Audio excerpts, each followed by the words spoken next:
Gracias, Pipe y Eider, por la alabanza. Sin duda alguna, siempre confiamos que Dios lo va a volver a hacer. Esa canción realmente me encanta. Es una canción que me encanta y me toca.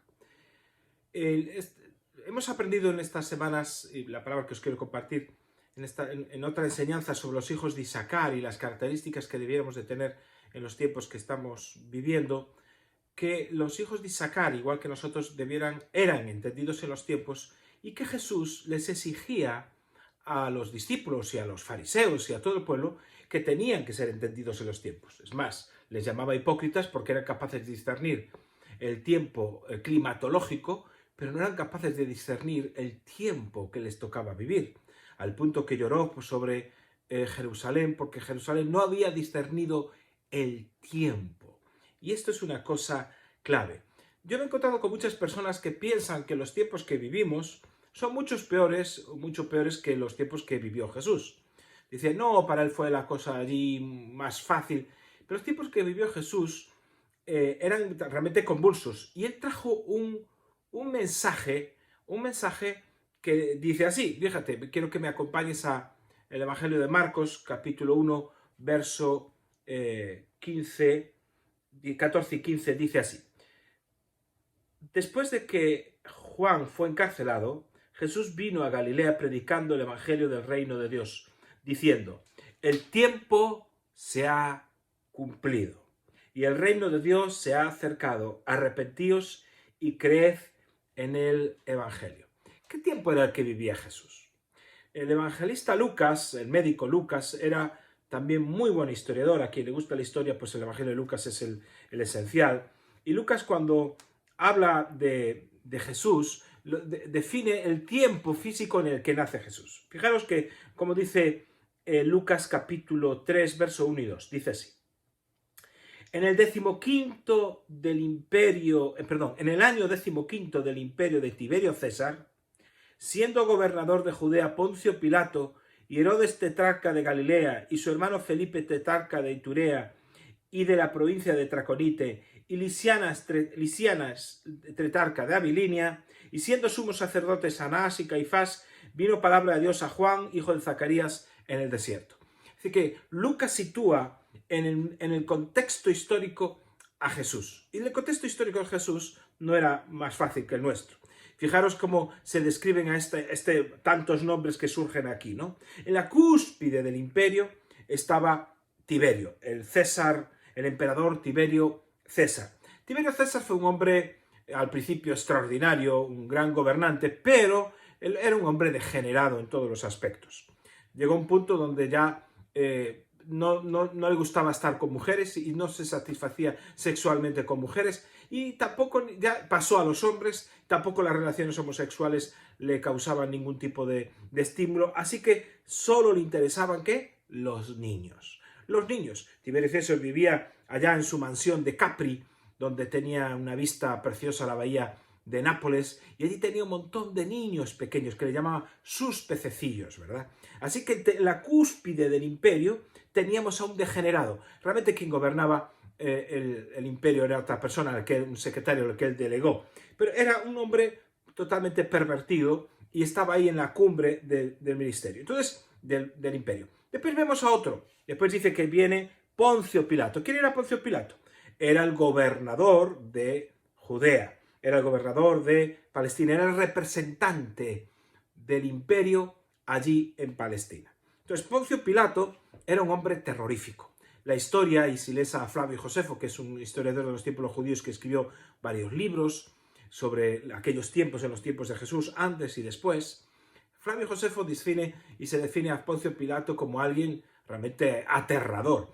Era un hombre que mantenía, eso sí, mantenía el orden allí donde le fue destinado. Y mantenía ese orden. ¿A través de qué? Del terror. Cuando había tumultos, por ejemplo, se concentraba mucha gente en el patio del templo, él enviaba como agentes secretos que se dedicaban a dar puñaladas o dar bastonazos a las personas, de forma que la gente se dispersaba y todos los tumultos acababan siendo dispersos. Era un hombre temido en todos los sentidos, ¿no?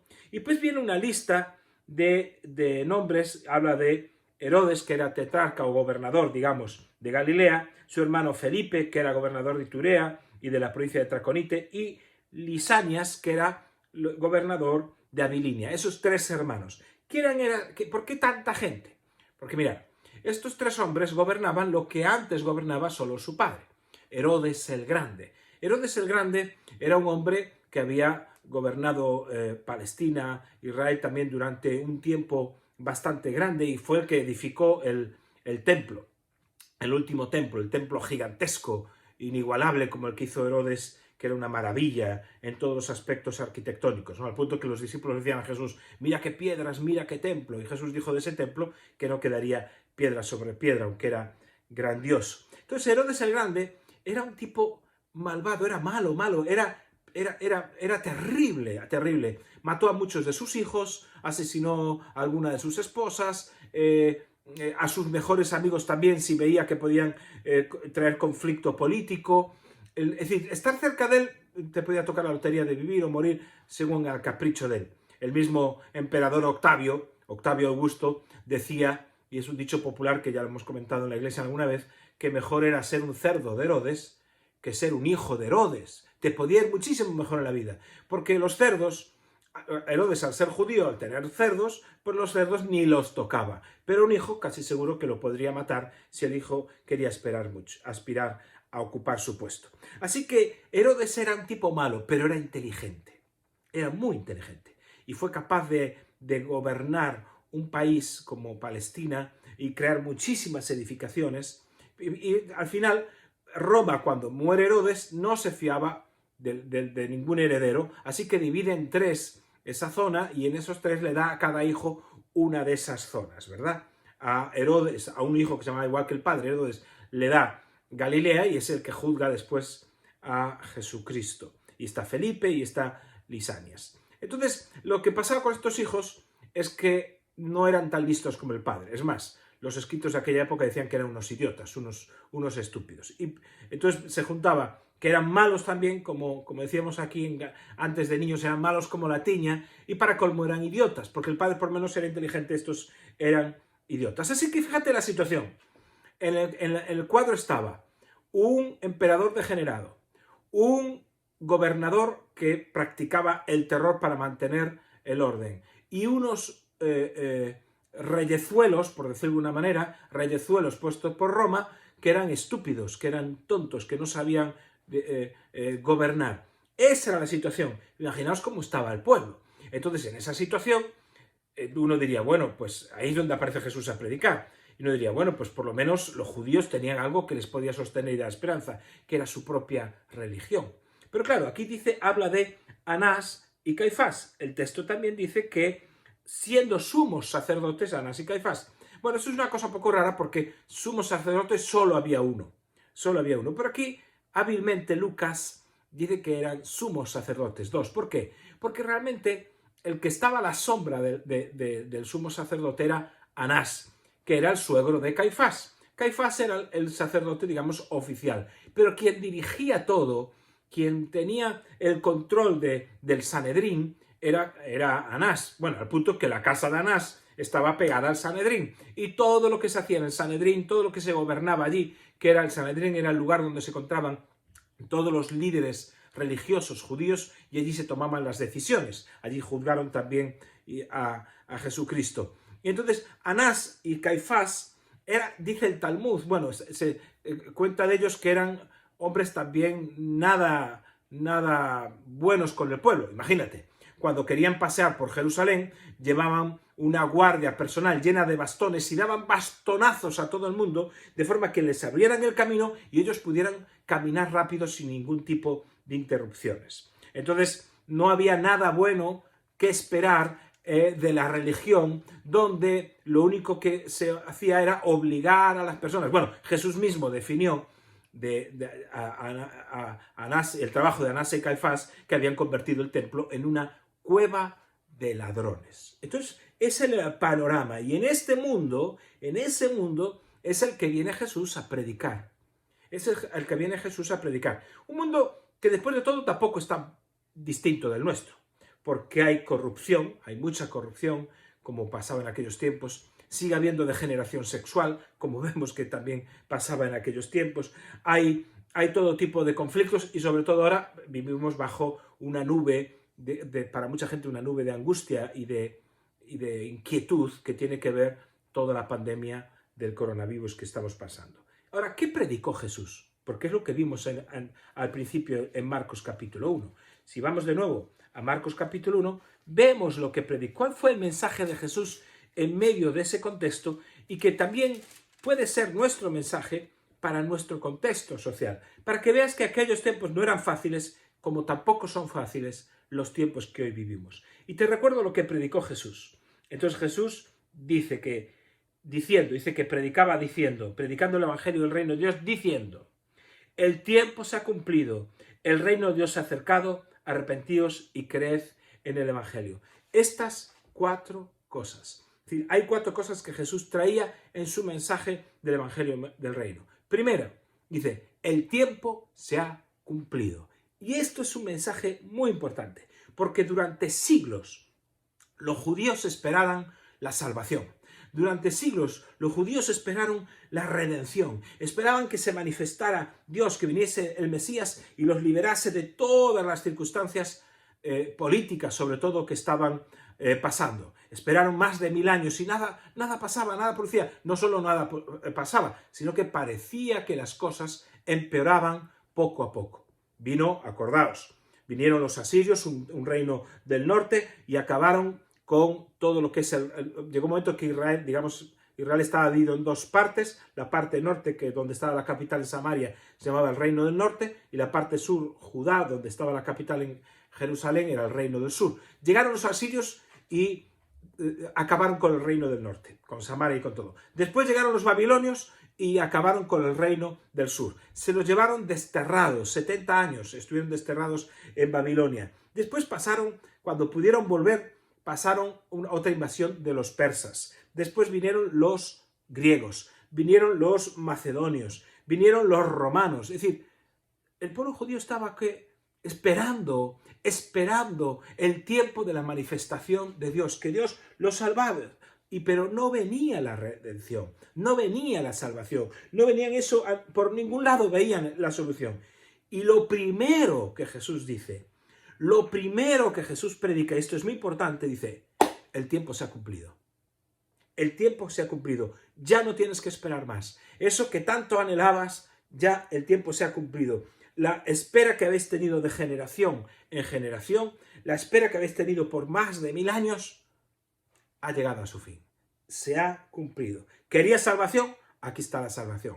¿Querías redención? Aquí está la redención. Y fíjate, Jesús no está apuntando a algo futuro, diciendo, el tiempo se cumplirá. No, dice, el tiempo, está hablando del presente y de la hora. El tiempo se ha cumplido ahora. Lo que ahora estabas esperando y anhelando, ha llegado el tiempo de que se cumpla. Y esto es un elemento muy importante, porque exactamente eso sigue vigente.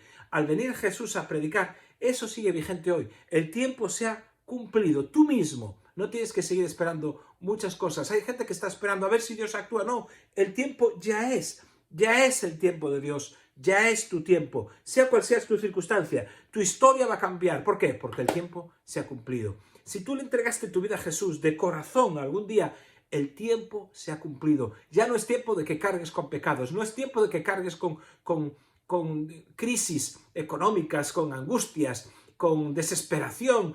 No, no es tiempo de eso. Ese tiempo fue antes. Una vez que llega Jesús, dice, el tiempo se ha cumplido a tu vida. Por eso es el primer anuncio, y es un anuncio muy importante. El anuncio de que lo que Jesús está diciendo, tienes que discernir el tiempo. Por eso Jesús les decía, y lloraba sobre Jerusalén porque no había discernido el tiempo. Y se enfadaba y llamaba hipócritas a aquellos que no discernían el tiempo. ¿Por qué? Porque él decía, tienes que discernir el tiempo. El tiempo del perdón ya llegó. El tiempo de tu redención ya llegó. El tiempo de tu salvación ya llegó. El tiempo de que salgas de estas ataduras que tienes y a lo mejor estás luchando con pecados ocultos, con ataduras, con vicios. ¿Quién sabe? Ya llegó. El tiempo de que dejes de estar solo, estar sola, ya llegó. Tienes que tener fe porque el tiempo ya llegó. Es parte del Evangelio del Reino. Él dice que predicaba el Evangelio del Reino diciendo, ya llegó. Llegó tu liberación. No vas a tener que aguantar más tantas cosas que has aguantado porque ha llegado la liberación. Tu tiempo llegó. Y no importa que estemos bajo una crisis como el coronavirus. Porque para Dios eso no es nada. ¿Qué es eso para Dios? Porque en medio de esta crisis hay gente que se va a sostener con fe y va a decir, mi tiempo llegó. Llegó mi tiempo. Se acabó esta atadura, se acabó esta adicción, se acabó que los negocios no me salgan, se acabó tener una familia en derrota. Mi tiempo llegó y voy a ver a mi familia bien, voy a ver a mi matrimonio bien, a mis hijos restaurados. ¿Por qué? Porque el tiempo se ha cumplido. El día que le entregaste tu vida a Jesucristo, el tiempo se cumplió. Y si estás escuchando esto y no le has entregado tu vida a Jesucristo, hoy el tiempo se cumple para ti. Al final oraremos por eso.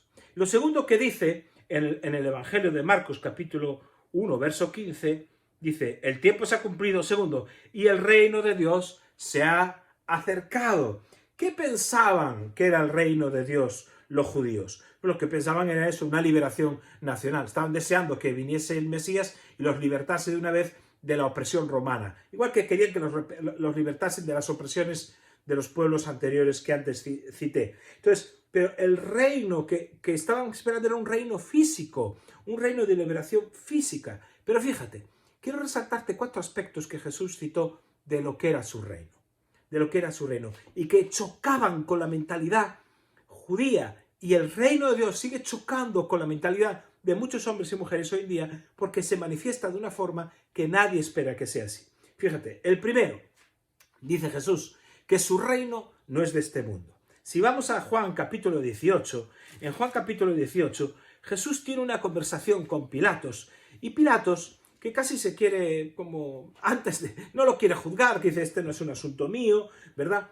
Entonces este asunto no me corresponde, y entonces empieza a tener un diálogo con Jesús, y dice, bueno, entonces tú eres rey, os lo leo, es en el capítulo 18, versos del 33 al 38, pero no voy a tocar todo, sino que quiero leer el 36, porque Pilatos le dice a los judíos, oye, esto es un asunto vuestro, juzgadlo con vuestras leyes. Dice, no, él se hace rey, y como se hace rey, atenta contra Roma. Entonces Pilato le pregunta directamente en el verso 33, ¿eres tú rey de los judíos?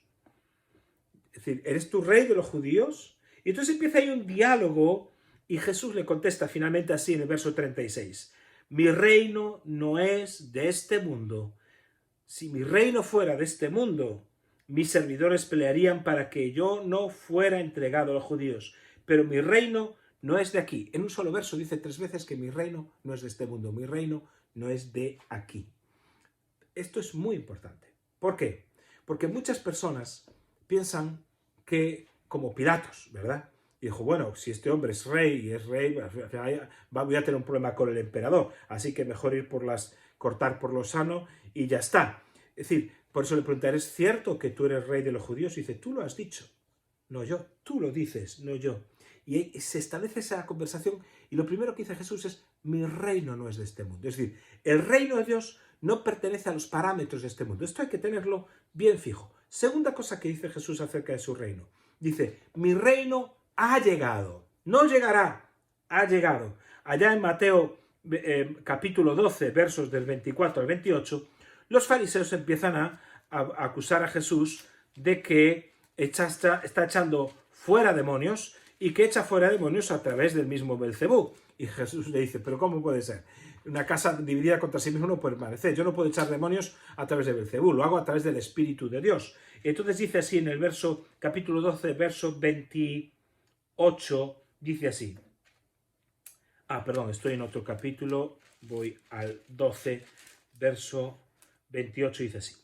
Pero si yo por el Espíritu de Dios echo fuera demonios, ciertamente ha llegado a vosotros el reino de Dios. Ha llegado a vosotros el reino de Dios. Jesús está diciendo, mira, ¿veis que he hecho demonios? En otros contextos dice, ¿veis que sano los enfermos? ¿Ves que los ciegos ven? ¿Que los cojos andan? No hay miseria en el reino de Dios. ¿Por qué? El reino de Dios, cuando estáis viendo esas obras actuar, es que ya ha llegado. Es decir, el reino de Dios se manifiesta a través de milagros, se manifiesta a través de la provisión en los 5.000, se manifiesta cuando un hombre atado atado a espíritus malignos es liberado, cuando un hombre atado a adicciones o una mujer es liberado, cuando un matrimonio que se va a quebrantar es restaurado, cuando un hijo que está perdido vuelve a casa, dice Jesús, el reino de Dios ha llegado. Es algo que no tienes que esperar. Es algo que no tienes que decir, uy, a ver, cuando Jesús vuelva, yo qué sé. Es algo que se puede vivir ahora, es algo que se puede manifestar ahora. Cuando Jesús transforma una vida, la salva, la restaura, le da ilusión, el reino de Dios ha llegado. No es de este mundo y el reino de Dios ya está aquí. Ya está aquí. Lo podemos vivir aquí. Sí es cierto que hay una manifestación del reino de Dios futura que veremos en un futuro cuando Jesucristo vuelva. Pero hay unas primicias que podemos experimentar aquí. Lo tercero que Jesús enseñaba era quiénes pueden entrar en el reino de Dios. En Mateo 21, 31 dice así, los que pueden entrar en el reino de Dios. Y fíjate lo que dice así. Dice, de cierto os digo que los publicanos, que eran unos cobradores de impuestos extorsionadores que trabajaban para los romanos, ¿verdad? Y las rameras van delante de vosotros al reino de Dios. Y se está diciendo justo después de contar una parábola de dos hijos. Un padre que le dice a los hijos, ¿vienes a ayudarme al trabajo? Y le dice el hijo, no, yo no voy. Pero después fue. Y otro que dijo, sí, papá, sí que voy, pero no fue. Entonces dice Jesús, ¿quién de estos dos creéis que agradó al padre? No dice el que fue, dice, no el que dijo algo y luego no lo hizo, sino el que fue, el que dijo no voy, pero finalmente fue. Y dijo, exactamente, exactamente. Y dice, de cierto os digo que esos pecadores que están pareciendo ahora, dicen, no quiero saber nada de Dios, no, tal, finalmente van a entrar antes que vosotros al reino de Dios. Eso fue como una bomba que se echó en medio de los fariseos. Porque si había algo que los fariseos estaban siempre diciendo es que yo por mis obras, yo soy tan bueno, yo soy tan magnífico, yo no mato a nadie, yo no robo, yo hago buenas obras, entonces Dios tiene que estar muy contento conmigo. ¿Cómo es posible que diga que esos extorsionadores de los publicanos o esas mujeres de mala vida, ellas y él y ellos vayan delante de mí al reino de Dios? Esto es injusto. Fíjate, ¿qué tipo de reino es este? Que van primero estas personas que las que puedan pensar que son buenas y justas. ¿Qué tipo de reino hace que entre estas gentes antes que los otros? Pues algo muy sencillo. La gente que entra en el reino de Dios no es gente que reconoce su circunstancia, es consciente de su realidad, es gente que no tiene nada que aparentar delante de Dios, nada que decirle a Dios, yo sí que soy bueno, yo sí que soy magnífico. No, como una mujer me decía una vez de su hijo, qué suerte tuvo Dios con mi hijo, porque mi hijo es buenísimo, y mira qué suerte tuvo Dios, que mi hijo ahora está ayudando a los necesitados. Es decir, es una confusión total, una confusión total. Entonces las personas que a veces se creen que tienen una justicia propia, que son buenas, que no han matado a nadie, que son magníficas, esas personas no entran en el reino de Dios. Las personas que no tienen nada que aparentar delante de Dios, esas personas entran. Durante 8 años estuve yendo a la cárcel de Monterroso a ministrar y siempre recuerdo que había un avivamiento tremendo, había milagros, había sanidades, la gente se convertía, pero había una característica común en todos ellos. Ninguno decía, yo soy bueno, yo no he cometido nada malo. No podían decir eso. Estaban en una posición donde reconocían su situación.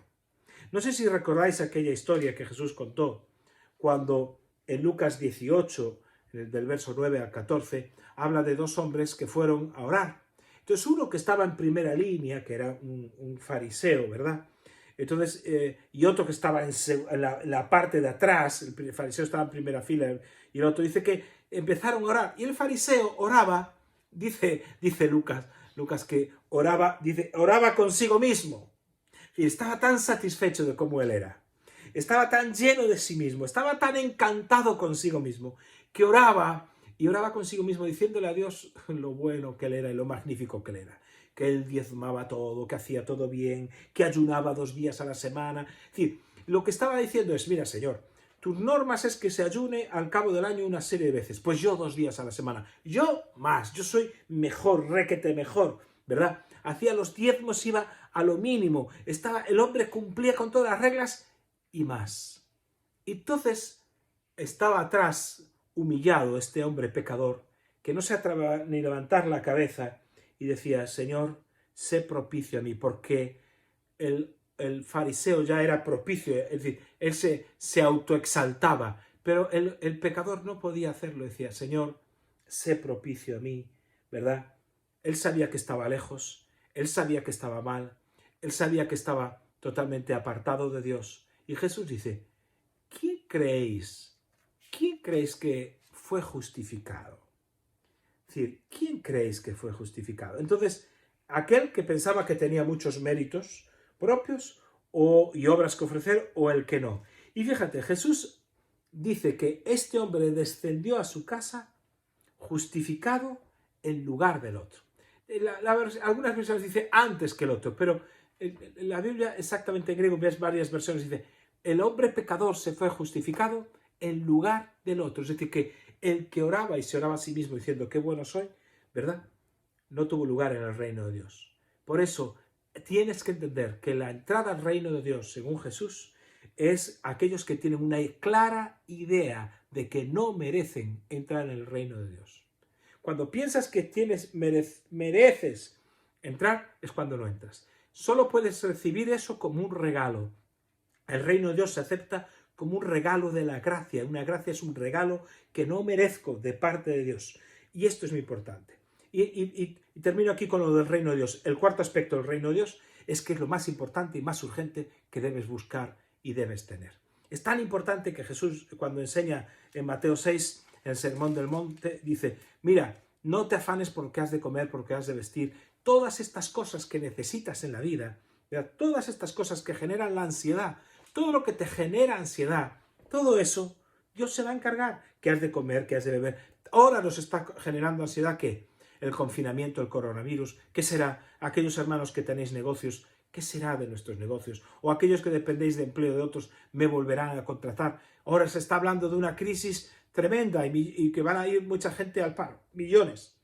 Y entonces te entra la ansiedad, la angustia. Y ahí viene Jesucristo y enseña. Allá en Mateo 6, si me acompañáis a Mateo 6, porque es importante que veamos esto, dice, desde el 25 dice, no os afanéis por vuestra vida. ¿Qué habéis de comer o qué habéis de beber? Ni por vuestro cuerpo, ¿qué habéis de vestir? ¿No es la vida más que el alimento y el cuerpo más que el vestir? Es decir, no te afanes, tranquilo, tranquilo. Y entonces da una serie de ejemplos de cómo la naturaleza Dios la cuida y finalmente dice, verso 32, porque los que no conocen a Dios buscan todas estas cosas, pero tú conoces a Dios. Pero vuestro Padre Celestial sabe que tenéis necesidad de todas estas cosas. Mas buscad primeramente el reino de Dios y su justicia, y todas estas cosas os serán añadidas. Es decir, lo más importante que puedes tener es buscar el reino de Dios, que ese reino de Dios que ya ha llegado, lo busques. No te dejes, y dice, y esto es muy importante, porque cuando dice no os afanéis, en griego, la expresión en griego es no os dejéis llevar por esa situación, no te dejes llevar por eso, no te dejes atenazar, no te dejes aprisionar, no entres en ansiedad por esto. No lo hagas, sino que tienes que cambiar esa actitud y empezar a buscar aquello que ya ha llegado, ya está, ya ha llegado y ya está, el reino de Dios a tu vida. Y puedes entrar en una paz y una tranquilidad, por eso dice, así que, termina, vuelve a decir, no os afanéis por el día de mañana, no te afanes por el día de mañana. Cada día va a tener sus conflictos, cada día va a tener sus luchas, ¿verdad? Cada día va a tener sus males, pero tú sabes que el Padre Celestial cuida de ti, cuida de tus hijos, y es un reino al que entras no por tus buenas obras ni por mis buenas obras, es un reino al que entras precisamente mostrándote tal y como eres ante Dios. Y seguimos adelante, y Jesús, acordaos que dice, el tiempo se ha cumplido, el reino de Dios ha llegado, y dice en el mismo verso de Marcos 1:15, dice, arrepentíos. Entonces, Marcos 1:15 dice, ¿qué es lo que hay que hacer? Lo siguiente, porque esos eran los 4 elementos del mensaje de Jesús. El tiempo se ha cumplido, el reino de Dios ha llegado, y tercero, arrepentíos. Arrepentimiento en español no se parece en nada a lo que es el arrepentimiento en la Biblia. El arrepentimiento en nuestro idioma español tiene que ver más con el pesar, la tristeza. Es cuando decimos, me arrepiento tanto de haber ido a un sitio, o me arrepiento tanto de haber hecho esto, o de haber comprado lo otro. Es como una mala decisión que has tomado, pero sientes un pesar, una tristeza, ¿verdad? Pero la Biblia no habla de eso. La Biblia habla del arrepentimiento, utiliza dos palabras, una en hebreo y otra es en griego. En hebreo se utiliza la palabra teshuvah. La palabra teshuvah quiere decir volverse. Yo antes iba hacia allí, Dios estaba aquí a mi espalda, pero yo iba hacia allí. Y ahora me arrepiento, hay un teshuvah en mi vida, hay un evento que provoca un teshuvah, es decir, y me vuelvo. De hecho, los profetas en el Antiguo Testamento, el gran grito de los profetas era, volveos a Dios, teshuvah a Dios. Entonces, esa era la idea, volveos a Dios, estáis a tiempo de hacer un giro en vuestra vida de un lado hacia otro. Ese era el arrepentimiento. En griego, en el Nuevo Testamento, se usa otra palabra que es la palabra metanoia, que es justo la que usó Jesús aquí. Entonces, metanoia significa cambio de mente, es un cambio, pero no solo es un cambio de mente de manera de pensar, sino que es algo íntegro, es decir, hay un cambio total, integral, de arriba a abajo, completamente. Y eso es lo que te hace entrar en el reino de los cielos. Eso te hace entrar en el reino de Dios. ¿Queréis entrar en el reino? ¿Quieres entrar en el reino? Pues arrepiéntete. Dice, bueno, yo ya me arrepentí una vez en la vida. Tienes que seguir arrepentido. Hay un arrepentimiento por el perdón de pecados, pero pues, ¿qué quiere decir? Que tenemos que estar, los que somos creyentes, en un continuo, ¿verdad?, examinar delante de Dios cada día. Señor, si hay algo en mí que pueda estar estorbando algo, Señor, quita esto de aquí. Fíjate que Jesús, hay muchas personas que piensan que el arrepentimiento, sobre todo personas que a lo mejor nos está escuchando y aún no habéis tenido una experiencia muy grande con Dios, pero hay una historia en Mateo capítulo 13 que Jesús habla de arrepentimiento que realmente pone los pelos de punta. Es un texto que a mí siempre me conmovió, este texto. Allá en Mateo 13, cuando está hablando también Jesús y enseñando, dice, perdón, en Lucas capítulo 13, no Mateo, estoy en Lucas, del 1 al 5, dice así. En este mismo tiempo estaban allí algunos de los que contaban, perdón, vuelvo a empezar. En este mismo tiempo estaban allí algunos que le contaban acerca de los galileos cuya sangre Pilato había mezclado con los sacrificios de ellos. Ahora lo explico. Respondiendo Jesús les dijo, ¿pensáis que estos galileos, porque padecieron tales cosas, eran más pecadores que todos los galileos? Os digo, no. Antes, si no os arrepentís, todos pereceréis igualmente. O aquellos 18 sobre los cuales cayó la torre de Siloé y los mató, ¿pensáis que eran más culpables que todos los hombres que habitan en Jerusalén? Os digo, no. Antes, si no os arrepentís, todos pereceréis igualmente. Llegan a Jesús y le dicen, Señor, ¿qué piensas tú de lo que pasó en Jerusalén? Porque vinieron unos galileos, vienen del norte, que eran conflictivos. Los galileos siempre tenían fama de ser de los celotes y de muy revolucionarios. Vinieron a presentar sacrificio al templo y, claro, ya sabes lo que os comentaba antes de Poncio Pilato, queriendo mantener el orden, dice el texto, dice la historia, que lo podemos ver, que Pilato lo que hizo fue que les dio puñaladas, en medio del tumulto les dio puñaladas, y cuando estaban ofreciendo el sacrificio, la propia sangre de ellos se mezcló con la del sacrificio.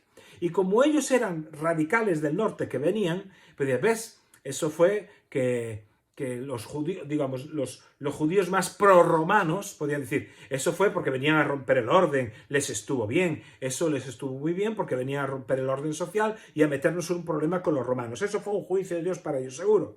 Y Jesús dice, oye, ¿tú crees que estos galileos que vinieron aquí eran más pecadores que todos los demás galileos? Dice, no, si vosotros no os arrepentís, también vais a perecer. Y ahora dice Jesús, y Jesús trae otra historia. Y le dice, ¿os acordáis lo que pasó con la torre de Siloé? La torre de Siloé era una torre que estaban construyendo los romanos.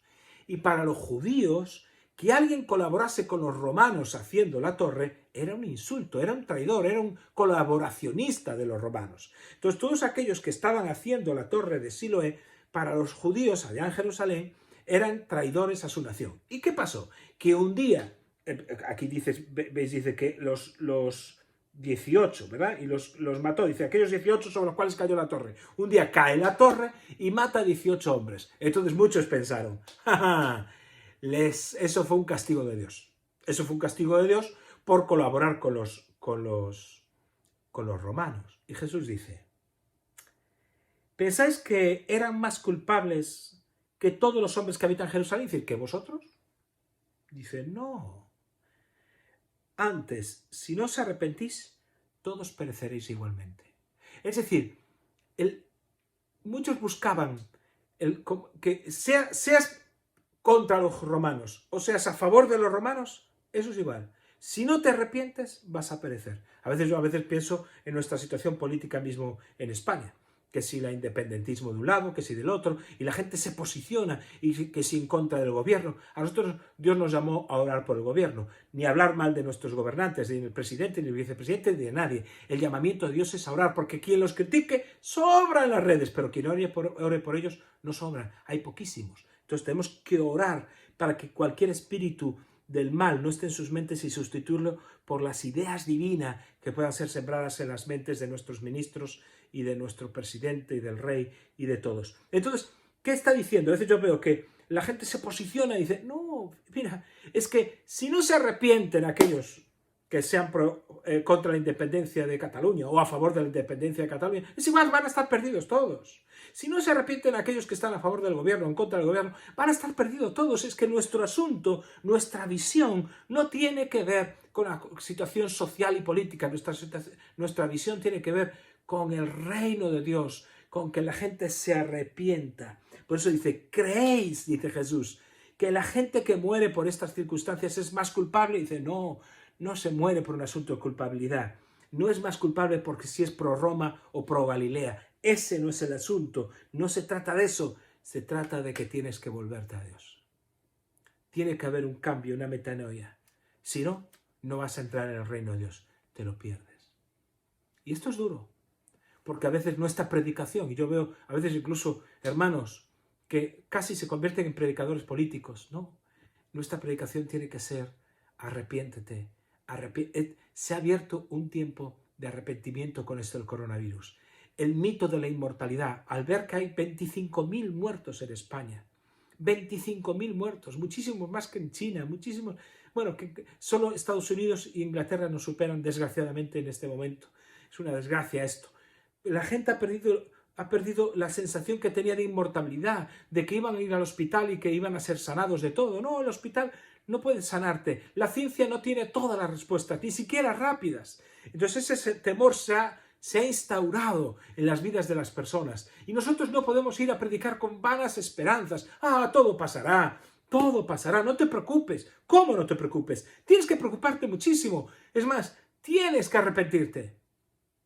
¿Arrepentirme de qué? De tu vida, la que has vivido sin Dios, de tu pecado. Porque puede ser que vengan las circunstancias, cataclismos sin querer, como puede ser que te caiga una torre, o puede ser un hecho político hecho por los hombres, como puede ser que Pilatos los mandase matar. Puede ser cualquier circunstancia, o una enfermedad, lo que sea. Pero a ti te encontró arrepentido. Y si estás arrepentido de tus pecados, estás viviendo en el reino de Dios que ya ha llegado. No que llegará, que ya ha llegado.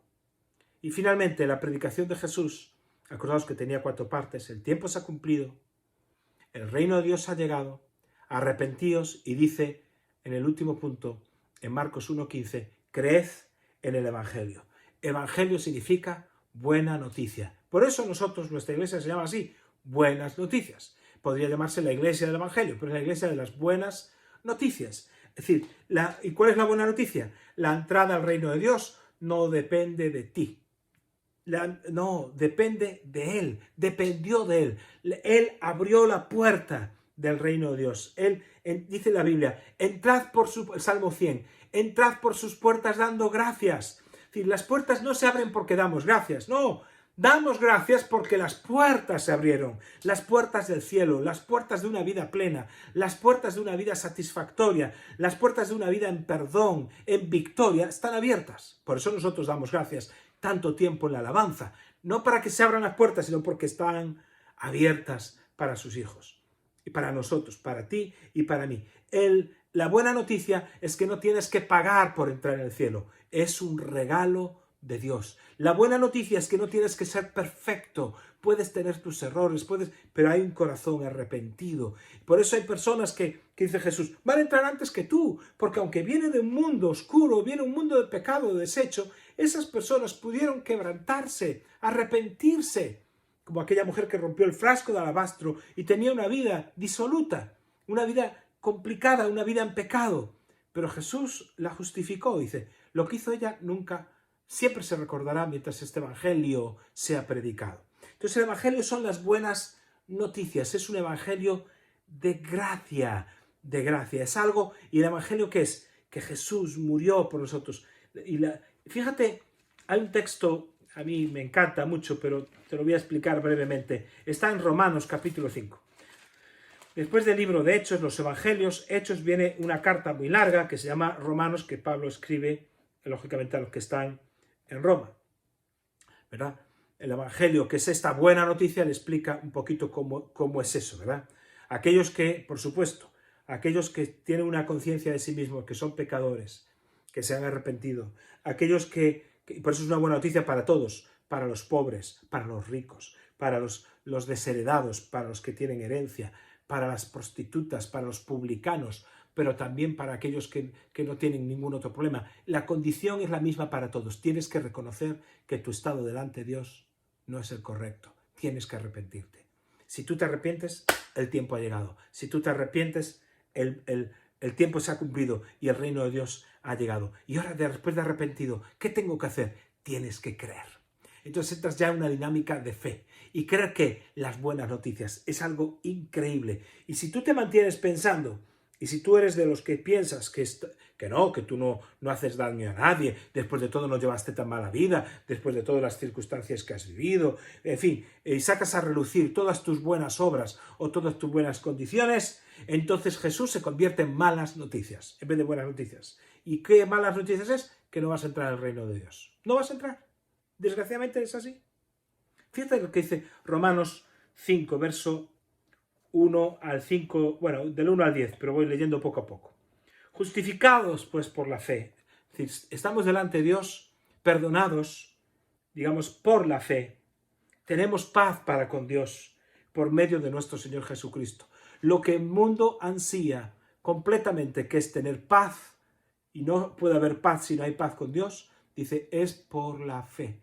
Por la fe tenemos paz para con Dios, por medio de nuestro Señor Jesucristo.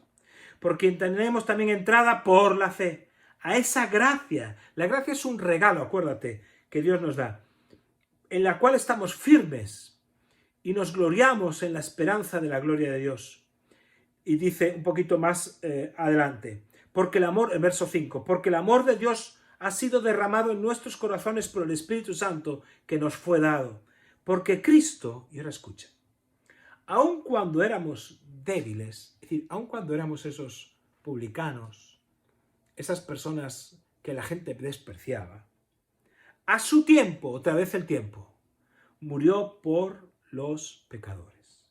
¿Por quién murió? ¿Por los justos? No, por los pecadores. Por los impíos, dice. Por aquellos que...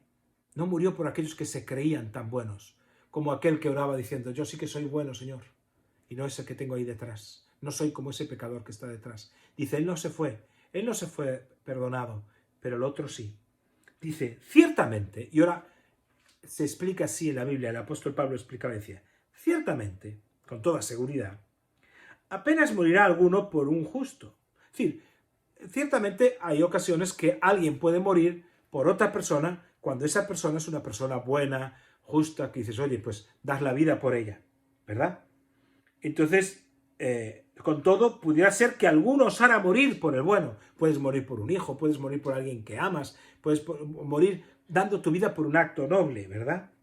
Dice, es lo que está enseñando y diciendo. Pudiera ser que alguno osara morir por el bueno, verso 8. Mas Dios, sin embargo Dios, muestra su amor para con nosotros en que siendo aún pecadores, Cristo murió por nosotros. Es decir, pero aquí lo increíble es que yo sí era pecador, yo era el publicano, yo era el extorsionador, yo era el sinvergüenza, Y lo increíble de Dios no es que murió por alguien bueno, murió por alguien malo como yo y como tú. Dice, más Dios muestra su amor en que siendo pecadores, Cristo murió por nosotros. Porque si siendo enemigos fuimos reconciliados con Dios, verso 10, por la muerte de su Hijo, mucho más estando reconciliados seremos salvos por su vida. Es decir, el apóstol Pablo dice, puede que uno pueda dar su vida por un amigo, por supuesto, pero ¿quién da la vida por un enemigo? Nadie. ¿Quién da la vida por alguien que te ha hecho daño, que te ha injuriado, que te ha traicionado? Dice, Dios hizo eso. Ese es precisamente la buena noticia, que yo tenía que morir ahí, ¿verdad? Y yo no era el justo, yo era el pecador, yo era el publicano, yo era el malo, y aún así Dios muere por mí.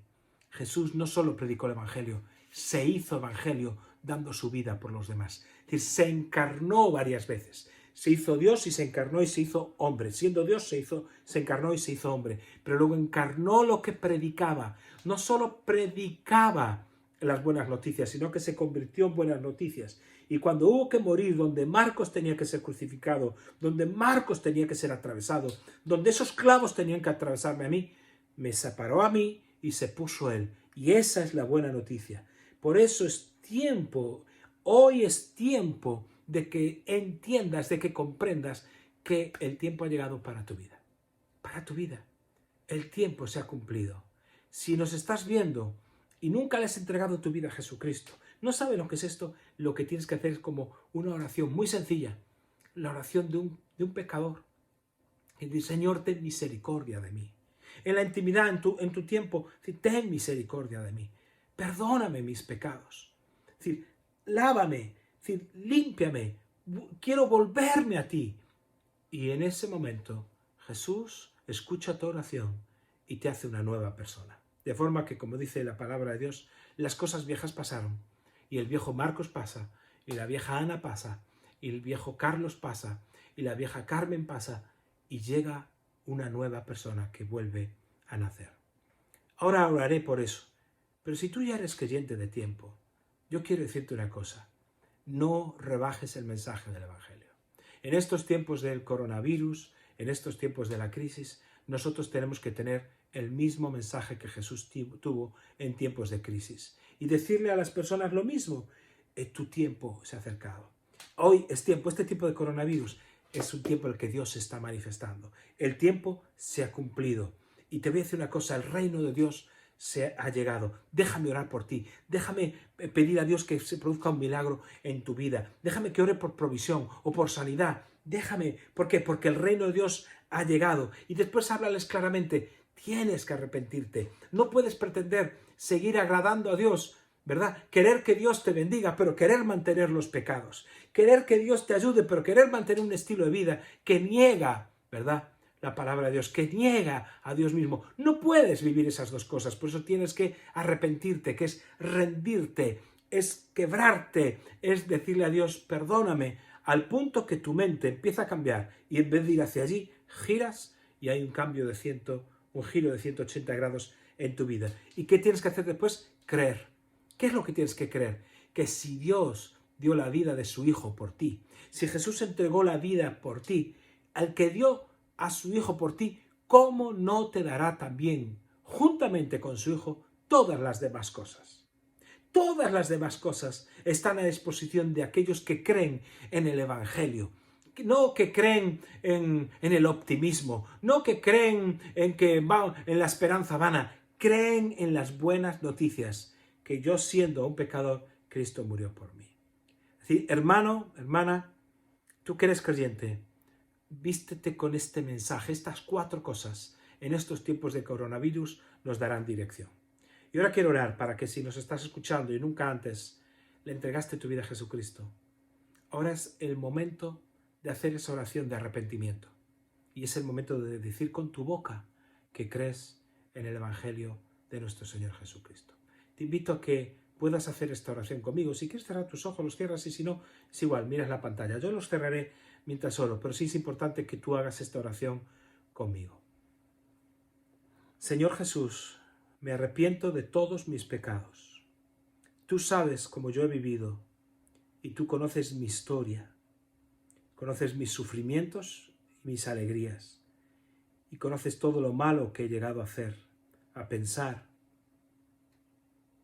Por eso hoy vengo arrepentido delante de ti y te pido perdón. Perdóname y dame una nueva oportunidad. Hoy creo en el Evangelio, en las buenas noticias, que no es mi esfuerzo, no es mi trabajo, no es lo que yo haga, sino que es lo que tú has hecho, que diste tu vida por mí, donde yo tenía que morir, tú has muerto. Te entrego mi vida, te entrego lo que soy, te entrego todo lo que tengo y recibo de la nueva vida, una vida maravillosa, una vida eterna, para vivirla contigo, Jesús. Amén. Amén. Amén significa así sea. Si has hecho esta oración, por fe has recibido a Jesucristo. Amén. Quisiera que cada domingo puedas escuchar estos mensajes u otro y te puedas dar de alta en la página de YouTube, suscribirte para que puedas recibir estos mensajes, ¿verdad? Y podamos a seguir contigo. Acuérdate, nos vamos a reunir durante la semana en las células, los grupos pequeños, a través de Zoom. Espero que tú puedas ser parte de uno de esos grupos que yo estoy supervisando junto con los demás. Que Dios te bendiga, que Dios te guarde, que Dios te prospere y que Dios cubra tu casa y a los tuyos de todo mal y de toda enfermedad. Hasta la semana que viene.